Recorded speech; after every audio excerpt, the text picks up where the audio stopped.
இன்றைய நாளிலும் பரிசுத்த வேதாகமத்திலிருந்து ஒரு காரியங்களை நாம் கற்றுக்கொள்ளப் போகிறோம்.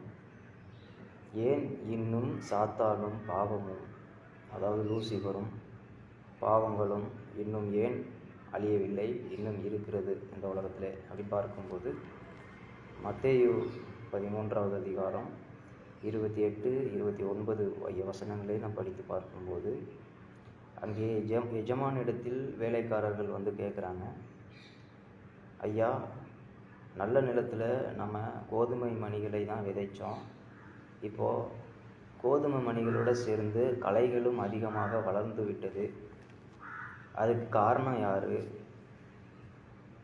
கோதுமை மணிகளை தானே விதைச்சோம், எப்படி இந்த களைகள்லாம் வந்துச்சு அப்படின்னு சொல்லி எஜமானிடத்தில் வேலைக்காரங்க கேட்கும்போது அவர் சொல்லுவார், இதை சத்துரு வந்து இந்த களைகளை விதைத்தான் அப்படின்னு சொல்லுவார்.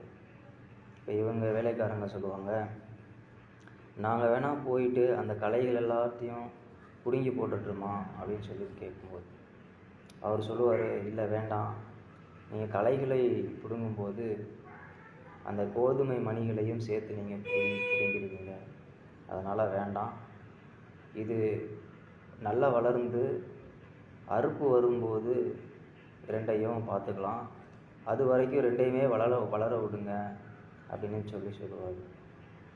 இது காரணம் என்ன அப்படின்னு சொன்னால், அந்த வேலைக்காரர்கள் என்ன செய்யணும் அப்படின்னா, இது விதைத்தவன் சாத்தான் தான் அப்படின்னு சொல்லி அவங்க வந்து புரிஞ்சுக்கிடணும். எதற்காக வந்து அவர் இப்போ வேண்டான்னு சொன்னார்?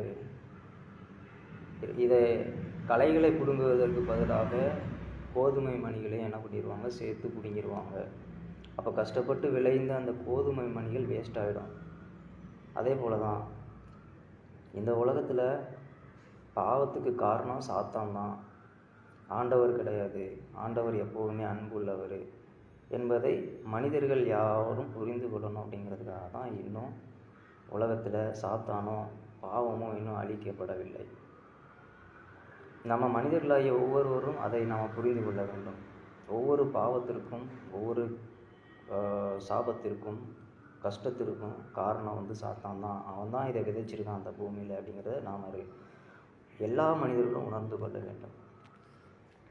அவனுடைய வஞ்சகத்தை நாம் முதலாவது புரிஞ்சு கொள்ள வேண்டும். அவன் எப்படியெல்லாம் ஏமாற்றி இந்த உலகத்தில் அவனுடைய செயலை செயல்படுத்துகிறான் என்பதை என்ன பண்ணணும்னா புரிஞ்சுக்கணும். அடுத்ததாக அந்த லூசிபர் வந்து அந்த சாத்தான் வந்து அவனே வந்து என்ன பண்ணும், அவன் செஞ்ச பாவத்தை வந்து செஞ்ச தவறை வந்து அவன் உள்ளமே அவனுக்கு வந்து அந்த தவறை சுற்றி காமிக்கணும். அவனே வந்து அதை உணரணும். அப்படிங்கிறதுக்காக தான் அவனுக்கு வந்து ஒரு கால அவகாசம் கொடுக்கப்பட்டிருக்கிறது. அது பரலோகத்திலே அவனுக்கு கொடுக்கப்பட்டது. அந்த கால அவகாசத்தை அவன் பயன்படுத்தவில்லை. அதனால தான் அவன் சாத்தானாக மாறிவிட்டான். இன்றைக்கி இந்த பூமியில் பாவமும் சாத்தானும் இருக்கிறான். நியாய தீர்ப்புக்காக வைக்கப்பட்டிருக்கான். யார் மூலமாக நியாய தீர்க்கப்பட போகிறான் என்றால், மனிதர்களாகிய நாமும் அந்த தேவதூதர்களும் என்ன பண்ணுவாங்கன்னா நியாயம் தீர்க்க போகிறாங்க. அதை நாம் அறிந்து கொள்ள வேண்டும். நாம் நன்றாக இந்த உலகத்திலே வாழ வேண்டும். நாம் ஒவ்வொருவரும் கெட்டு போகாதபடிக்கு நித்திய ஜீவனை அடைய வேண்டும் என்பதற்காக தான் ஆண்டவர் இன்னும் அந்த பாவத்தை நியாயம் தீர்க்கும்படியாக நம்ம ஒவ்வொருவரையும் வைத்திருக்கிறார். நாம் அழிந்து போகக்கூடாது என்பதற்காக இன்னும் அவருடைய நியாய தீர்ப்பு இன்னும் வரலை. அதுக்காக நம்ம காத்திருக்க வேண்டும். இப்போ சாத்தானை குறித்து நம்ம அதிகமாக நம்ம படித்து கொள்ள வேண்டும் என்றால் அது முடியாது. ஏன்னா வேதம் சொல்லுகிறது, நியாயப்பிரமாணத்தை மீறுகிறவன் எவனும் பாவம் செய்கிறான் அப்படிங்கிறது. ஆண்டவர் தான் நித்திய பாதுகாப்பு என்பதையும் அறிந்து கொள்ளணும். அப்படிங்கிறதுனால தான் இன்னும் அந்த பாவமும் இன்னும் சாத்தானும் அழிக்கப்படவில்லை. பரலோகத்திலே அந்த காரியம் நடந்த பொழுது நித்திய பாதுகாப்பு ஆண்டவர் தான் கொடுப்பாருன்னு சொல்லி அநேக கெட்ட தூதர்கள் நினைக்கல. அவங்க சாத்தான் பக்கமாக போய் இந்த பாதுகாப்பு இல்லை, இது நமக்கு பாதுகாப்பு கிடையாது அப்படின்னு சொல்லி ஒரு கலவரம் உண்டான போது அங்கே அநேகர் சாத்தானுடைய சேர்ந்து கொண்டாங்க, லூசிபரோடு சேர்ந்து கொண்டாங்க, கெட்ட தூதர்களாக மாறிட்டாங்க. அதனால தான் எல்லாரும் கீழே தள்ளப்பட்டுட்டாங்க. பரலோகத்திலே ஏன் ஒரு சில கால அவகாசம் கொடுக்கப்பட்டது அப்படின்னு பார்க்கும்போது, அங்கேயும் அநேக தேவதூதர்கள் லூசிஃபரோடு சேர்ந்து கொண்டதுனால அவங்களும் என்ன பண்ணணும், புரிஞ்சுக்கணும், ஆண்டவரை பற்றி அறிந்து கொள்ளணும், அந்த பாவத்துக்கு காரணம் யாருன்னு சொல்லி அறிந்து கொள்ளணும், எப்படி அந்த பாவம் வந்து நியாயப்பிரமாணத்தை மீறுவது தான் பாவம் என்று வேதம் சொல்கிறது. இந்த நியாயப்பிரமாணத்தை யார் மீறினது? ஆண்டவர் அவனுக்கு அதிகமான தேர்ந்தெடுக்கிற ஒரு உரிமையை லூசிஃபருக்கு கொடுத்திருந்தார். அவன் அதை அட்வான்டேஜாக அவன் அதை பயன்படுத்தி தேவனுடைய ஸ்தானத்தை நான் அடைய வேண்டும் என்று சொல்லி அவன் ஆசைப்பட்டதுனால, ஆண்டவர் சொல்லியிருக்கிற காரியத்துக்கு அவன் மீறினதுனால, நியாயப்பிரமாணத்தை மீறினதுனால அது பாவமாக மாறிச்சு அப்படிங்கிறத அந்த கெட்ட தூதர்கள், அதாவது உண்மையாகவே உணரணும், நல்ல தூதர்களும் உணரணும். அப்படிங்கிறதுனால தான் ஒரு சில கால அவகாசம் அங்கே கொடுக்கப்பட்டது. ஆகையினால அவர்களுடைய சொந்த செயலே அவர்களை வந்து குற்றப்படுத்தினது. ஆகையினால தான் அவர்கள் பூமிக்கு தள்ளப்பட்டதை அங்கே நாம் பார்க்கிறோம். அதுபோல தான் நம்முடைய இருதயத்திலும் நமக்கு என்ன பண்ணணும் அப்படின்னா, ஆண்டவருடைய அன்பு, ஆண்டவருடைய வார்த்தை, நியாயப்பிரமாணம் நம்முடைய உள்ளத்திலே எழுதப்படுமே ஆனால், இதை நாம் புரிந்து கொண்டிருக்கிற இந்த காரியத்துக்கு சாத்தான் தான் எல்லாத்துக்கும் பாவத்துக்கு காரணம் அப்படின்னு எல்லாரும் புரிந்து கொண்டால், அந்த பிரமாணமானது நம்முடைய உள்ளத்தில் என்ன பண்ணுன்னா எழுதப்படும். அப்படி எழுதப்பட்டு விட்டது என்று சொன்னால், தேவனோடு கூட பரலோகத்தில் நாம் வாழ்வதற்கு கொஞ்சம் தயாராக மாறி வாழ்கிறோம் என்று அர்த்தமாக இருக்கும். ஏன்னா நம்ம உள்ளத்தில் இருந்து பரிசுத்த ஆவியானவர் தான் இது பாவம் இது பாவம் இல்லை அப்படின்னு சொல்லி நம்மளை உணர்த்தி கொண்டே இருப்பார். அது நம்ம உள்ளத்தில் எப்போதுமே இருக்க வேண்டும். நம்ம உள்ளத்தை விட்டு அது போய்விட்டது என்று சொன்னால், பரிசுத்த ஆவியானவர் நம்மை விட்டு எடுத்துக்கொள்ளப்படுகிறார் என்று அர்த்தமாக மாறிவிடும்.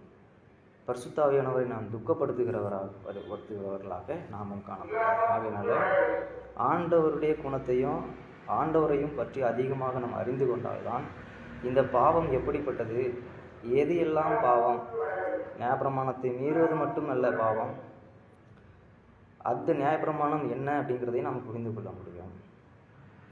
வேதம் சொல்கிறது, நீ நன்மை செய்யாதிருந்தால் உனக்கு மேன்மை இல்லை அப்படின்னு சொல்லி பார்க்கிறோம்.